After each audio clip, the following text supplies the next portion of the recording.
troisième jour commence. On est tellement impatient à l'idée de cette journée. C'est en grande partie pour le parcours d'aujourd'hui qu'on a organisé ce road trip. Après 650 km, on touche enfin à notre but. Pour résumer rapidement la journée d'hier, on est reparti de Vesques en direction du nord pour rejoindre Grenoble, le point le plus haut géographiquement de notre voyage, avant de redescendre jusqu'au lac de Serponçon pour y passer la nuit. On fait 5 minutes de moto, petit café et on est parti pour la dernière ligne droite. Enfin, façon de parler. On commence la journée en longeant le lac de Serponçon. Lac d'origine artificielle, il est retenu par un immense barrage qui, à son inauguration en 1961, était le plus grand barrage d'Europe en termes de capacité. Il retient presque 1300 mètres cubes d'eau, ce qui est 10 fois plus que le lac du Castillon dont je vous avais parlé dans la première vidéo.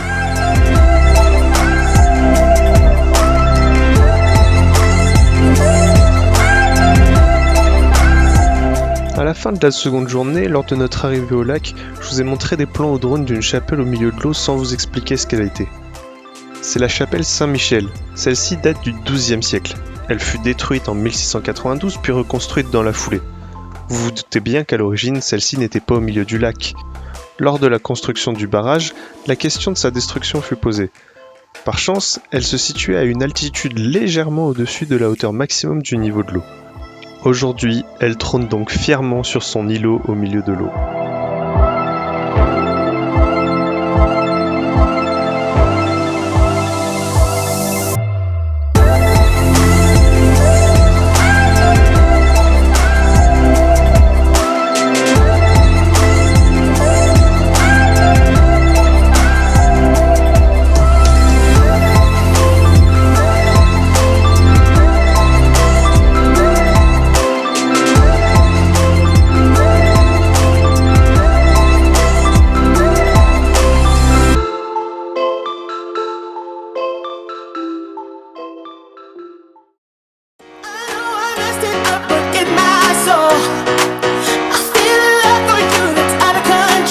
On continue en direction de la vallée de l'Ubaye.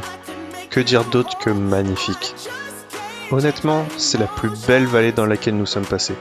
Tout y est, de l'histoire, de la culture, de la gastronomie, en passant par une faune et une flore très riches. Allez, j'en dis pas plus, je vous laisse apprécier les paysages.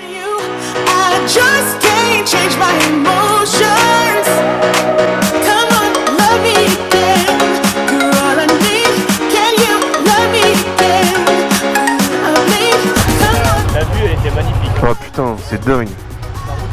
Putain, le plaisir qu'ils doivent se prendre ici quand ils se baladent.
On arrive à Barcelonnette, point central de la vallée de l'Ubaye.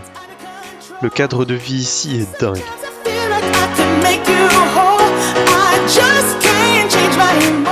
On fait le plein et on s'achète un truc à manger avant de repartir.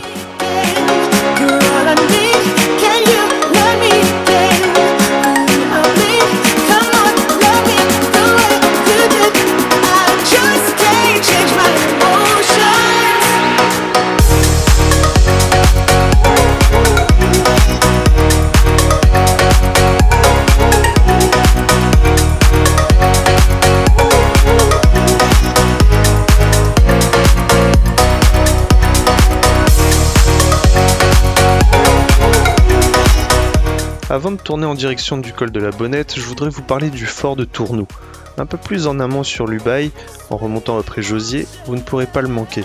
Je ne l'ai découvert qu'après notre voyage et je regrette de ne pas y être passé. Situé sur une place forte réputée depuis l'Antiquité, le fort fut construit au milieu du XIXe siècle dans le but de protéger la vallée de l'Ubaye grâce à une position stratégique à l'embranchement de deux vallées qui auraient fait des voies militaires parfaites en cas d'invasion. Il fut utilisé jusqu'en 1948, puis fut réellement démilitarisé en 1987. Cependant, il reste un des plus beaux forts français et les noms qu'on lui donne tels que le Versailles militaire lui vont à ravir.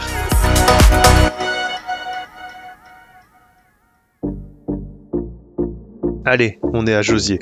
On tourne en direction du col et on a la confirmation que le col est bien ouvert. C'est parti pour 23 km d'ascension. Coffee cups and cigarettes laying around the room. I don't mind a little mess, just wanna stay with you, and we'll do anything that we want today. Won't be scared of falling down no more. So take me away to some other place. Don't wanna wait. Oh, my Indian summer, take me away. I ain't afraid, calling your name. Oh, my Indian summer.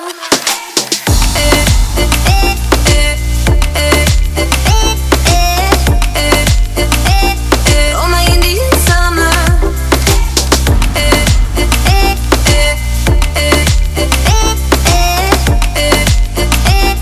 Oh, my Indian summer. We are green under the sun, we do our best to hide innocence fading away as we learn the truth, and we'll be anything that we wanna be. Premier arrêt, histoire de prendre une petite photo et admirer la vue, et on repart rapidement. So take me away to some other place. Don't wanna wait. Oh, my Indian summer, take me away. De la neige à cette époque de l'année, on était comme des gamins. Franchement, j'ai pas pu m'empêcher de faire voler le drone. Oh, my Indian summer.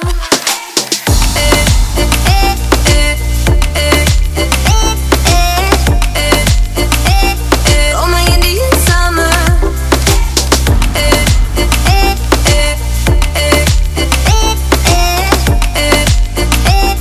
Oh, my Indian summer.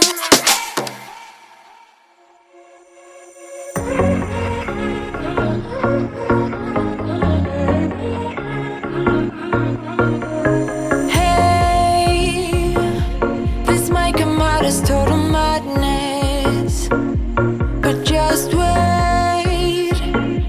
I really need to tell you something, 'cause I feel alone in a room. La dernière ligne droite vers le col est incroyable. Un mur de neige d'un côté et une vue imprenable de l'autre. Et enfin, nous y voilà. Le col que l'on voulait absolument faire. La route la plus haute d'Europe. Le point de démarcation entre les Alpes de Haute-Provence et les Alpes-Maritimes. Passage très privilégié des motards puisqu'il en passe près de 90 000 par an. Mais honnêtement, on comprend vraiment pourquoi. Yeah,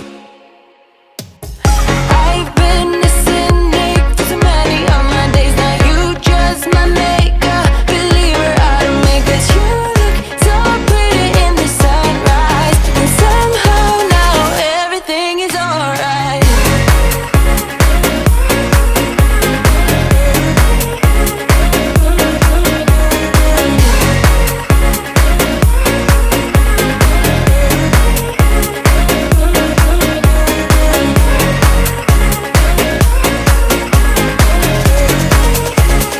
Everything is alright. Après une pause repas là-haut, on entame la descente en direction de la Méditerranée.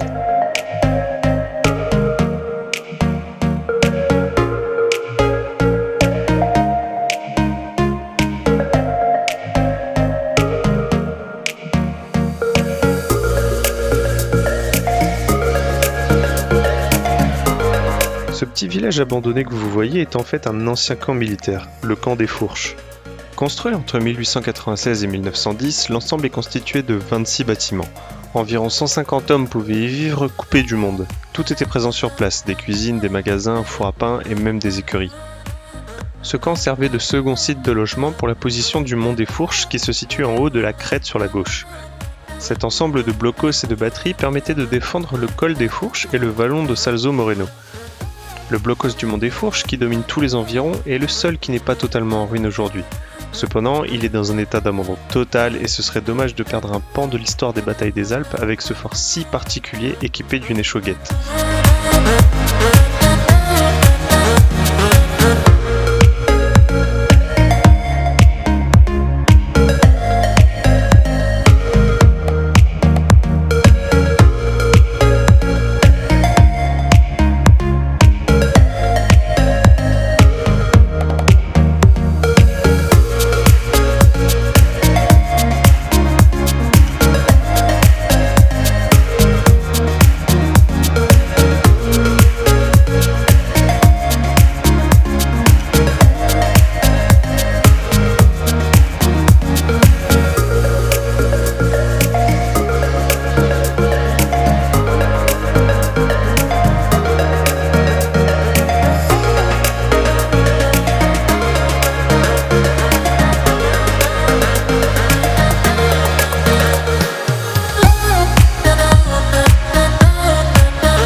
Une fois redescendu au niveau des arbres, on fait une légère pause devant une cascade qui borde la route.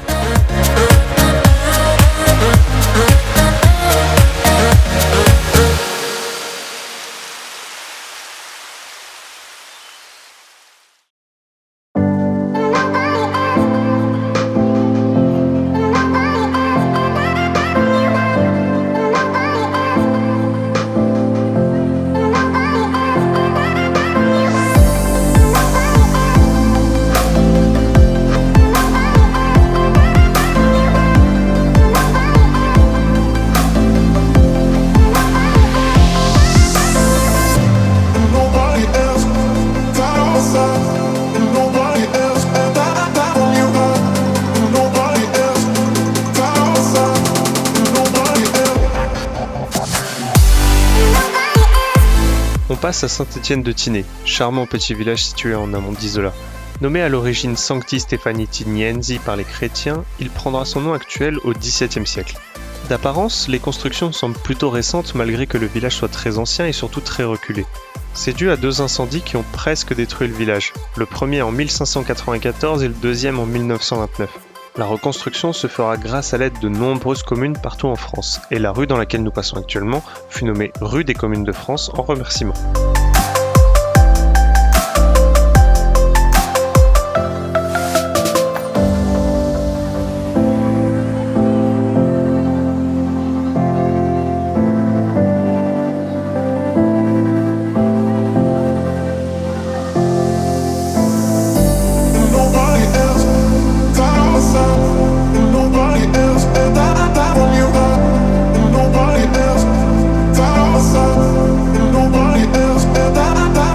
La descente dans la vallée de la Tinée semble irréelle.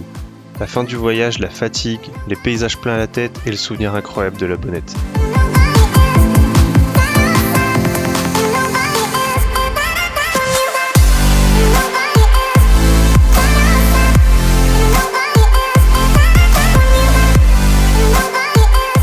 On suit la route qui redescend vers la plaine du Var. Toutes les personnes qui ont été faire du ski dans les stations du 06 connaissent ces routes.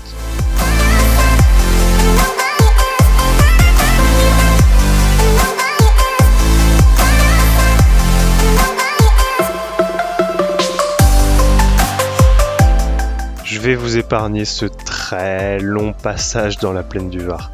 Plutôt que de passer par l'autoroute, on bifurque vers Vence, histoire de se trouver une petite terrasse à l'ombre pour boire un verre et célébrer la fin de ce voyage.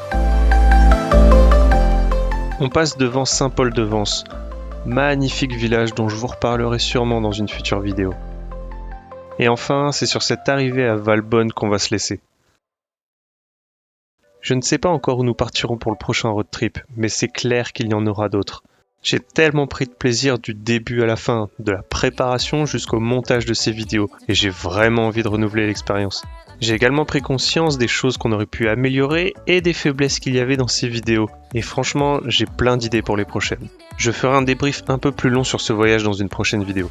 Si des questions vous viennent, n'hésitez pas, j'y répondrai avec plaisir. En attendant, j'espère que vous avez apprécié cette série, et si c'est le cas, partagez-la, commentez, enfin faites ce que vous voulez, mais il faut faire découvrir ces magnifiques paysages aux champs qui vous entourent. Sur ce, je vous dis à la prochaine, portez-vous bien, allez, ciao!